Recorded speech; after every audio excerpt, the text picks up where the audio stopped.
the hardest thing in the world for all of us to learn is that God loves me. So many of us really don't believe that.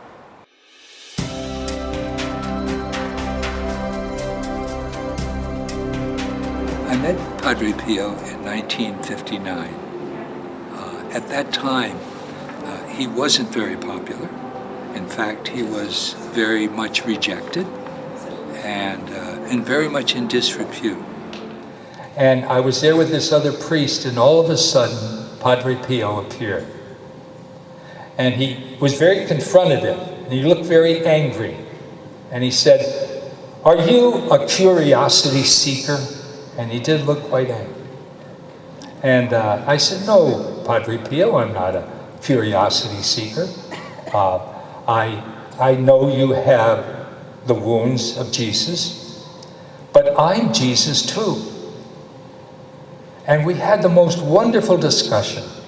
I can't tell you just what I owe to him, all during my whole priesthood of these almost 62 years now. He said, "Anytime you have a problem in confession, ask your guardian angel to come to me, and I will assist you. I will come." As he celebrated the Eucharist, and it was for hours, his celebration of Mass was for about 3 hours, as he was holding up the host, the blood was pouring down his hands. But you actually could see that he could see Jesus. But what was it that made Padre Pio different? Love, forgiveness. The rejection and the pain and the suffering in his heart was the same as that in Jesus. What Padre Pio taught me was how to love those who reject you. When I was in Beirut, I met this little woman, just a little over 4 foot tall, and a magnificent, loving, burning love. In her heart, in her eyes, she radiated love. Mother Teresa discovered something in her heart. She had discovered Jesus looking at her with fire from the cross in her heart. That is her story. We were all at one of her missions in Rome, Via Casalina, and we were so excited because the Pope was going to give her a property on the Vatican.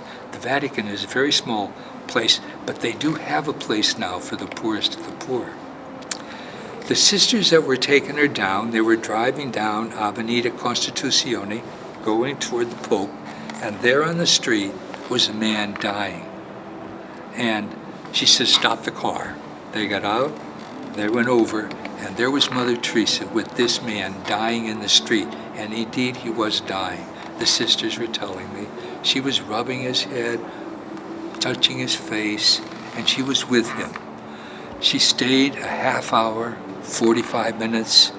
Finally, one of the sisters said, "Mother, you're going to miss your appointment with the Holy Father." And she said, "Tell the Holy Father that I'm with Jesus. You go take my appointment. I'll make another one with him." In everyone she saw Jesus. And that's who you are. And that's who she saw in her heart. And that's what she reinforced in me of who I am to God.